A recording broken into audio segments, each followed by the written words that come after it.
ederek 26 Nisan konferansı şeklindeki bir oluşumla çalışmalarını yürütüyorlar. Aynı zamanda Kuzey ve Doğu Suriye Dış İlişkiler Bürosu'yla görüşmemiz gerçekleşti. İlham Ahmet'le de ayrıca bir görüşmemiz oldu. Ve bütün Türkiye kamuoyu ne yazık ki ve dünya şu konuda yanıltılıyor. Deniyor ki bu anlaşmalara, yani Suriye'deki 10 Mart mütabakatına SDG'nin uymadığı yönünde çok ciddi bir algı yönetimi var. Bizler bizzat yerine giderek heyetimizle birlikte yaptığımız gözlemlerle ve kurumlarla yaptığımız görüşmelerdeki oradan aldığımız bilgileri de bir kez daha buradan sizlerle paylaşmak istiyoruz. Neden bir kez daha diyorum? Çünkü biz defaatle bu kürsülerden ve her yerden 10 Mart mütabakatına esasen HTŞ'nin uymadığı, Şara yönetiminin uymadığının altını ısrarla çizdik. Ve bizler bu kurumlarla yaptığımız görüşmelerde aslında yanılmadığımızı ve bunun böyle işlediğini kendilerinden dinledik. Ben onların anlatılarını da sizlerle direkt paylaşmak istiyorum. Kendileri bu süreci özellikle Haseke'de, Halep'te, Eşrefiye ve Şeyh Maksut'ta başlayan sürecin neden başladığına dair izlenimleri ve yorumları tam olarak şöyle. Bir plan var. Bu plan hem uluslararası bir komplo hem de aynı zamanda bir bölgesel komplo olarak üzerimizde bir planı işletmek istiyorlar. Bu planın ana teması bir Kürt-Arap savaşını derinleştirmek. Yine kendilerinin yorumu ve değerlendirmesi Suriye'de bugüne kadar ciddi anlamda bir Kürt-Arap çatışması olmamıştır. Suriye tarihinde böylesi bir çatışma yokken şimdiden sonra bu çatışmayı derinleştirmek isteyenlere asla bu oyuna gelmeyeceğiz ve bizler bu sürecin böyle akıtılmak istendiğinin farkındayız diyorlar. Özellikle Rakka ve Deir Zor'dan biliyorsunuz ki SDG güçleri çekildiler. Buradan çekilmelerinin en önemli nedeni özellikle bu komploda bir Kürt-Arap savaşının derinleştirilmek istendiğinin farkına varmaları, bunun önüne geçmek istemeleri. Aynı zamanda 2011'den beri savaş ve çatışma içinde olan Suriye'de, savaş yorgunu olarak düşmüş bir ülkede daha fazla can kaybının yaşanmasını istemiyorlar. Daha çok sivilin ölmesini istemiyorlar ve daha fazla göç yolunun tutulmasını istemiyorlar. İşte tam da bu nedenle büyük bir sorumlulukla hem siyasi hem insani her anlamdaki büyük bir sorumlulukla hareket ederek bu bölgelerden geri çekildiler. Evet, Kürt kentlerinde şu an yoğun olarak bulunuyorlar ve burada çok net bir mesajı bütün dünya tarafından bilinmesini ve duyulmasını istiyorlar. Ve diyorlar ki Kürt kentlerini sonuna kadar, bedeli ne olursa olsun sonuna kadar savunacağız diyorlar. Şunları hatırlatmak istiyorum. Yine başlarken ifade ettiğim, özellikle SDG'nin 10 Mart mütabakatına uymadığı yalanını bütün dünyaya duyuranlara çok net bir yanıt. 10 Mart mütabakatına SDG uydu ve 10 Mart mütabakatının son maddesinde özellikle karar altına alınmış olan konularda komisyonların oluşturulmasıyla ilgili SDG'nin her seferinde bu komisyonların oluşmasını teklif ettiği ifade edildi. Ancak HTŞ'nin zamana oynadığı ve bu komisyonların oluşturulmaması için süreci uzattığını ifade ettiler. Yine 4 Ocak'ta biliyorsunuz bir görüşme gerçekleşti Şam'da SDG ve geçici Şam yönetimi arasında. Bu görüşmede özellikle Şara'nın görüşmeye katılmaması SDG heyeti tarafından bir enteresan bulunmuş ve neden katılmadığına dair bir şaşkınlık yaşamışlar. Şara'nın bu görüşmeye katılmamasını da gerekçe göstererek aslında o gün tam anlamıyla sağlanmış olan verimli bir mütabakatı somut olarak imza altına almamış oldular. Yani sadece kalemle imza atmak kalmıştı 4 Ocak mütabakatında. Fakat kendileri, yani Şam yönetimi şunu ifade ediyor. Şara'nın bugün olmadığını, toplantıya iştirak edemeyeceğini ama Daha sonra birkaç gün sonra yine bir araya gelerek bir imza olayının gerçekleşebileceğini söylemişler. Fakat meğer ki yani bu hikaye gerçekten çok önemli ve bunu herkes dikkatle incelemeli. Belli ki 6 Ocak Halep'te Eşrefiye ve Şeyh Maksut provokasyonu hazırlanıyor ve 4 Ocak'ta o nedenle o ortaklaşılmış, birebir ortaklaşılmış mütabakat imzalanmıyor ve erteleniyor. Kim tarafından erteleniyor? HTŞ ve Geçici Şam Yönetimi tarafından erteleniyor. Ve bakın sizler de takip ettiniz, 22 Ocak'ta Erbil'de yine SDG yöneticileri Barak ve Cooper'la bir görüşme gerçekleştirdiler. 18 Ocak mütabakatı yeniden gündeme geldi. 18 Ocak mütabakatına SDG'nin elbette uyacağı ve aynı zamanda 18 Ocak mütabakatının hayata geçirilebilmesi için ateşkesin uzatılması gerektiğinde bir hemfikirlik oluştu. Şimdi yine basına düşen haberlere de baktığımızda ateşkesin uzatıldığını görüyoruz. Bizler bu ateşkesin uzatılmasını son derece olumlu buluyoruz ve anlaşılmış olan ortak mütabakata herkesin uyması gerekiyor. Bu ortak mütabakata pratikte uyulmayıp yine sahada çatışma ve silahların konuşması Suriye'nin geleceği açısından son derece tehlikelidir.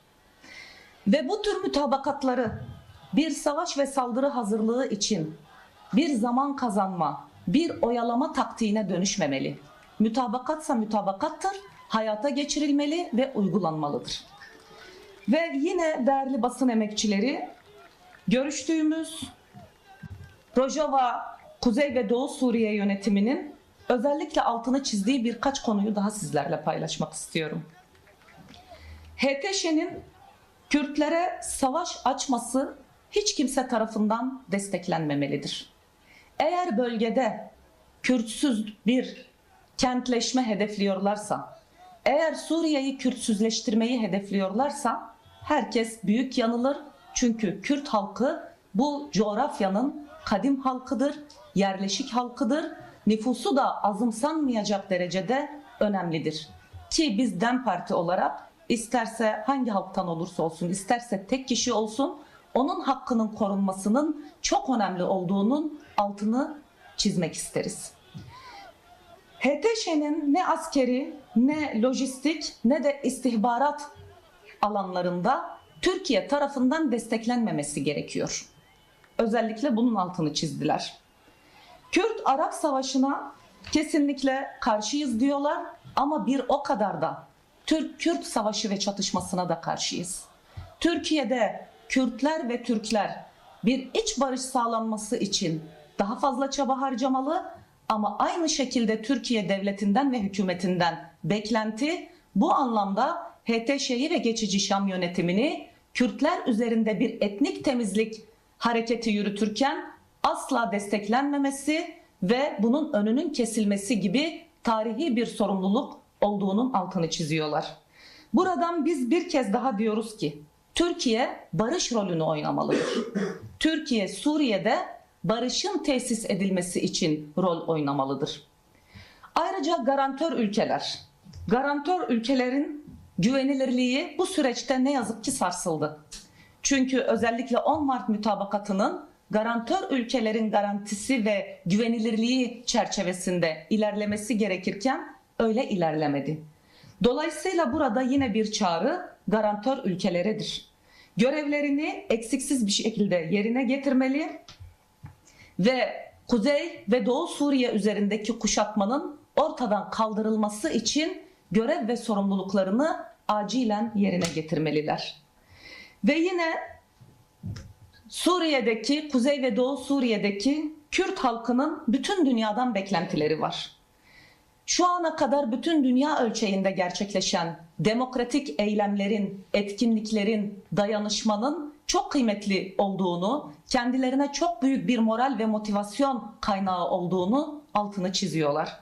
Ve elbette bu duyarlılığın gerçek ve kalıcı bir barış tesis edilene kadar devam etmesinin son derece önemli olduğunu belirttiler. Aynı zamanda Suriye'nin barışının inşa edilmesinde bütün dünya kamuoyunda insan hakları kuruluşları, kadın hareketi, doğa ve insan hakları mücadelesi veren bütün kesimlerin, devrimcilerin, demokratların, aydınların, mütedeyinlerin, Kürt olan ve olmayan bütün halkların ve inançların bu anlamıyla destek ve dayanışmasını beklediklerini belirtmek isterim. Bu duyarlılık, şu ana kadarki duyarlılık çok kıymetli ama gerçekten sonuna kadar devam etmeli. Ve yine değerli basın emekçileri, izninizle ben birkaç izlenimimi burada sizlerle paylaşarak sözlerimi tamamlayacağım. Kobani'de Rakka'dan Tişrin tarafından gelen elektrik Kobani'den SDG çekildikten sonra kesildi. Rakka'dan SDG çekiliyor. Oradan yani Kobani'ye gelen elektrik direkt kesiliyor. İnternet kesiliyor. Su kesiliyor. Bu büyük bir insanlık dramıdır. Bugün SDG bir iyi niyet gösterisi olarak bir Kürt-Arap savaşı çıkmasın diye çekildiği bölgede kendi yurttaşı olarak görmesi gereken Kürt halkına bunu reva gören bir yönetim Suriye'yi nasıl yönetebilir? Bu soru son derece önemli. Siz Suriye'yi yönetecekseniz, Suriye'nin toprak bütünlüğünü koruyan bir yerden bir yönetim iddianız var ama siz yönetimi ele geçirdiğiniz günün ertesi gününde elektriği kesiyorsunuz. Bu yurttaş size nasıl inansın, nasıl güvensin? Dolayısıyla Kobani üzerindeki hem askeri hem insani kuşatmanın bir an önce ortadan kalkması gerekiyor. Bakın hava koşulları çok kötüydü. Biz gittiğimizde kar diz boyuydu ama bütün halk teyakkuzda. Gece gündüz halk sokakta. Kentlerini savunuyor insanlar. Çok büyük bir teyakkuz hali var ve çok büyük bir savunma isteği ve şevki içindeler. Okullar, hastaneler, yaşam alanları işlevsiz. Bakın sadece Haseke'de, Kamışlı'da, Rakka'da değil, aynı zamanda Şam, Halep ve birçok kesimde yani Suriye'nin neredeyse tamamında yaşam dediğimiz şeyi ortadan kaldırmışlar. Devlet daireleri çalışmıyor, kamu kurumları çalışmıyor, okullar doğru düzgün çalışmıyor, okullara öğrenciler gidemiyor. Ve dolayısıyla bir ülkenin bu şekilde, savaş yorgunu bir ülkenin bu şekilde bu hayatı sürdürebilmenin olasılıklarını Şam yönetimi ortadan kaldırıyor. Bizim ısrarla önerimiz ve talebimiz Şam yönetimi SDG ile en sonki anlaşmanın bütün gerekliliklerini yerine getirmeli, fiilen ateşkes mutlaka devam etmeli ve ortak yurt olan Suriye'nin yeniden inşa edilmesi için herkes görev ve sorumluluğunu yerine getirmeli. Savaş ve çatışmalar sürdükçe oradaki kamu kuruluşları çalışmamaya devam edecek. Okullar, hastaneler işlevsiz kalmaya devam edecek. Oysa orada yaşayan insanlar ve başta HTŞ yönetimi Suriyeli vatandaşlara bunu fazla görmeyecek ve bu görevlerini yerine getirecek bir yönetim iddiası varsa. Dolayısıyla ortak bir şekilde Suriye yeniden inşa edilmeli. Kamu kurumları, hastaneler, okullar, insanların yaşayabileceği, başını sokabileceği sağlıklı evlerin inşa edilmesi evresine girilmeli. Bunun için de kalıcı bir barışın sağlanması gerekiyor. Yine bir izlenimim, kadınlar her zaman olduğu gibi Rojava'da en ön saflarda mücadelenin başını çekiyor. Çünkü Rojava gerçekten kadınların bölgede kadınlara çok büyük bir özgürlük alanı sundu. Bugün Rakka'da Kürt olmayan kadınların yani Arap olan kadınların, başka halklardan olan, başka inançlardan olan kadınların, başörtülü, kara çarşaflı kadınların SDG yönetiminin Rakka'dan çekilmesinden dolayı çok üzgünler. Çünkü onlar kapkara bir yönetim istemiyorlar. Özgür yaşamak istiyorlar. Dışarıya çıkabilmek istiyorlar. Ama HTŞ yönetiminin bir direnişçi kadının, bir savaşçı kadının bedenini bir binadan attığı gibi saç örgüsüne dahi tahammülü yok. Ve bir kadın savaşçının saç örgüsünü kesip onun üzerinden siyaset yapacak kadar kendini aşağılara çekmiş, kendini bu şekilde göstermiş bir yapı. Ve kadınlar bunun farkında. Ve Arap kadınları SDG başta olmak üzere Rojovalı kadınların neyi başarmak istediğinin farkında. Dolayısıyla gerçekten üzgünler ve bu anlamıyla kadınların buradan ben bir kez daha verdikleri mücadeleyi selamlıyorum. Bütün Suriye'ye ve Orta Doğu'ya aynı zamanda örnek oldukları için de onları mücadelesini ayrıca selamlıyorum. Yine bir izlenimim daha, Kürtsüz bir Suriye hedefleniyor. Savaş ve çatışmalarla oradan öleni öldürmek, sağ kalanı da göç ettirmek istiyorlar. Bunu kabul etmek mümkün değil. Türkiye, Irak, Suriye, İran, Kürtlerin vatanıdır ve coğrafyasıdır. Türkler gibi, Araplar gibi, Acemler gibi onların bu topraklarda yaşam hakkı vardır. Bu topraklar bize ait olduğu kadar onların da topraklarıdır. Ve burada yine şunu ifade etmek isterim ki bu topraklar farklı halkların ve inançların ortak mücadelesiyle demokratik bir zemine mutlaka kavuşacak. Bunun en önemli coğrafyasından biri, ülkelerinden biri Suriye'dir ve bu böyle olmalıdır. Kürtsüzlük zaten fiilen yapılabilecek şey değil. Buradan savaşı ve çatışmayı sürdürmenin anlamı ve manası yoktur. Ve değerli arkadaşlar, ben sözlerime son verirken şimdi Tuncer Eş Başkanımız hem saha izlenimlerini hem yaşanan insani krizler, Suriye'deki insani krizler, Rojava'daki insani kriz ve bunlarla ilgili somut taleplerimizi kendisi sizlerle paylaşacak. Ve buradan son kez şunu ifade etmek isterim. Rojava halkını yalnız bırakmayalım, yalnız bırakmayacağız. Bizler demokratik mücadelede, diplomaside, her alanda ve insani yardımlarda her alanda biz Rojava halkının yanındayız, yanında olmaya devam edeceğiz. Teşekkür ederim.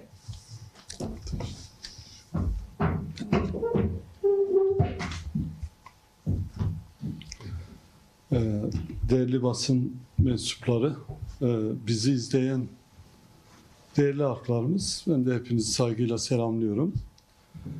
Eş başkanımız Rojava'daki izlenimlerini anlattı. Ciddi bir yanlış algı oluşturulduğunu hep beraber izliyoruz. Çatışma, savaş isteyenlerin kim olduğunu, barışçıl, demokratik bir zeminde insanca, eşit yurttaşlar olarak yaşaması gerekenlerin kim olduğunu bizzat oradaki taraflarla, kurumlarla görüşerek güzel, net bir şekilde ortaya koydular. Ben de biraz günlerdir bölgedeyim, yaklaşık bir haftadır. Oradaki izlenimlerimi kamuoyuyla paylaşmak istiyorum. Evet, Rojava'da ciddi bir acı, dram, soykırıma varabilecek düzeyde saldırıların olduğunu hep beraber gördük. Bu bölgede ciddi bir öfkeye sebebiyet veriyor. İnsanlar orada kardeşleri katledilirken sanırım herhalde burada alkış çalacak halleri yok. Biraz vicdanı olan herkese sesleniyorum. Rojava'daki yaşanılan bu koyu karanlık karşısında soydaşları, akrabaları katledilen Kürtler ne yapsın? Daha bundan demokratik bir şekilde tepkiler ortaya konulabilir mi? Dolayısıyla Rojava'daki bu kıyma, bu katliama karşı Türkiye'de dünyanın dört bir yanında başta Kürtler olmak üzere demokratik kamuoyunun ortaya koymuş olduğu tepkilerin doğru anlaşılması ve görülmesi gerektiğini bir kez daha belirtmek istiyorum. Evet, başkan söyledi, bir ateşkes ilan edildi. Ateşkes. Yani ateşin kesilmesi gerekiyordu. Sanırım herhalde sadece Kürtler ateş etmesin diye anlaşılıyor ateşkesler. Ateşkes var. SDG yönetimi Kürtler, Kürt bölgelerine bir iç savaş, çatışma, Suriye tekrar bir çatışma yaşamasın diye çekiliyorlar. bir mutabakat var. Daha sırtlarını dönmeden sırtlarından ateş ediliyor. Toplar, bombalar atılıyor. Ya böyle olmaz. Gerçekten biraz anlayışlı olmak gerekiyor. Ateşkes herkes için geçerlidir. Ama Rojava'da ateş kesilmedi. Kürtler kesmesine rağmen tek taraflı ihlal ediliyor. Ciddi bir kuşatma var. Saldırılar devam ediyor. Bırakın Kürtleri, orada IŞİD barbarlığı karşısında yaşamını yitiren Arap yurttaşların mezar taşları bile kırılıyor. Böyle bir anlayışla, yönetimle karşı karşıyayız. Kürtler yine göç ediyor. Herhalde dünyada en fazla göç eden bir millet varsa Kürtlerdir. Sürekli kentlerden kentine. Ayıptır, günahtır. Artık bu drama, bu göç yollarındaki kayıplara, başta ülkemiz olmak üzere dünyanın demokratik kamuoyu olumlu bir tepki ortaya koymalıdır. Bunları önlemek gerekiyor. Hepimizin sorunudur. Şu anda Kobani Başkan'ın dediği gibi kuşatma altındadır. Sadece HTŞ'nin değil, SEMO'nun, IŞİD çetelerinin, adını sanlı ilk defa duyduğumuz o Selefi örgütler tarafından Kürtler katlediliyor. Bir saldırı altındadır. Bunların durması gerekiyor. Bu saldırıları teşvik edenleri biliyoruz değerli arkadaşlar. Yani toplum eski toplum değil. Rojava'da kimin onarıcı, kimin yapıcı, kimin savaş çatışma karşıtı bir rol oynadığını ben bölgeden en azından Kürtlerin çok iyi bildiğini biliyorum. Suskun kalmamak lazım. Bu saldırılara prim vermemek lazım. Bu kesilen suların açılması gerekiyor. Bu elektriğe bağlı sağlık sorunları olan insanların elektriğinin verilmesi gerekiyor. Yakıt yok. Bak, Kürtler ne kadar onurlu bir halktır. Yıllardır yakıta hakimdir. Ama oradaki yakıtı, suyu, gıdayı götürüp Kürt kentlerine yerleştirmemiş. Orada yaşayan bütün halklara adil ve eşit bir şekilde dağıtmış. İlacı Kobani'de istiflememiş. Kuzeydoğu Suriye'deki bütün halklara dağıtmış. Şimdi ilaçsızdır. Bu soğuğa, bu açlığa, bu koyu karanlığa artık demokratik dünya kamuoyunun gerçekten ama gerçekten ses çıkarması gerekiyor. Biraz bu saldırıları, bu kıyımı besleyen aslında biraz da bu sessizliktir. Bu sabah da yine üzücü bir haber aldık. Siz de izlemişsiniz. 4 tane Kobani'de 4 çocuk donarak yaşamını yitirdi ya 21. yüzyılda. 2015'te Alan Kurdi'nin 3 yaşındaki Alan Kurdi'nin cesedi Bodrum sahillerine vurduğu zaman dünya kamuoyu ses çıkarmıştı. İşte bugün Alan Kurdi gibi yine Kürt çocukları donarak yaşamını yitiriyor. Donarak hayatını kaybediyor. Bu yine oldu ama aynı duyarlılık yok. Dünya kamuoyu, özellikle insanlar 10 yıl önceki onlara dünyayı daraltan IŞİD barbarlığı karşısında direnen, mücadele eden, Avrupa kentlerinde bomba patlamasın diye binlerce gencini feda eden Kürtlerin yaşamış olduğu bu dramı artık görmelidir. Çocuklar donmasın artık. Şu anda büyük bir insanlık krizi var. İlaç krizi var, sağlık krizi var, barınma krizi var, beslenme krizi var. Herkesi duyarlı olmaya çağırıyoruz. Rakka dediler. Hadi Kürtler oradan çıktı. Rakka IŞİD bayrakları dikiliyor ya. O adil, o demokratik, o kapsayıcı yönetim yerine tekrar kafa kesen IŞİD'çiler bayrağını dikiyor ve dünya suskun, dünya sessiz. Hani IŞİD karşıtı bir mücadele vardı. Uluslararası kamuoyu buna destek veriyordu. Buna artık dur demek gerekiyor. Hedef belli. Başkanımız söyledi. Kürtlerin varlığı burada hedef alınıyor. Kimse dünyayı kandırmasın. Öyle IŞİD'le mücadele eden yok. Tek bir mücadele var. Kürtlerin varlığıdır, kimliğidir, dinidir. Bölgeyi Kürtsüzleştirmek istiyorlar. Kürtlerden arındırmak istiyorlar. Buna engel olmak gerekiyor. Şimdi Çok fazla sizi tutmak istemiyorum. DEM Parti olarak hem Rojava'da hem uzun günlerdir bölgedeki eylem etkinlikleri de oradaki demokratik kamuoyuna, kitlelerle yaptığımız görüşmelerde de ortaya çıkan temel talepler vardı. Onu da sizlerle paylaşarak konuşmamı bitirmek istiyorum. Sivillere hedef alan tüm askeri operasyonlar ve saldırılar koşulsuz ve şartsız bir şekilde durdurulmalıdır. Ve başta ülkemiz olmak üzere uluslararası kamuoyu da burada gerekli olan tavrı ortaya koymalıdır. Ateşkese uyulmalıdır.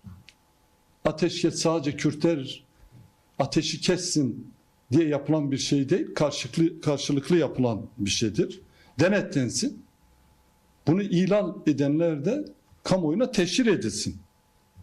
Kürt kentlerini boğan, nefessiz bırakan, insanlık dışı bu kuşatma derhal son bulsun. İnsani koridorlar açılsın. En başta da Türkiye açmalıdır. Çünkü Mürşit Pınar ve Nusaybin sınır kapısı Türkiye'dedir. Bir an önce bu kapıların açılması gerekiyor. Oradaki susuzluğa, oradaki elektriksizliğe, oradaki ilaçsızlığa acilen bir çare bulunmalıdır. Su, gıda, ilaç, barınma gibi ihtiyaçlar karşılanmalı ve bu konuda dayanışma içerisinde olmak isteyenlerin dayanışmaları da engellenmemelidir. Kürtlerin ve bölgede yaşayan başta Alevlerin, Dürzilerin, Hristiyanların temel hakları güvence altına alınmalıdır. Müzakere ve ateşkes sürmeli, devam etmeli.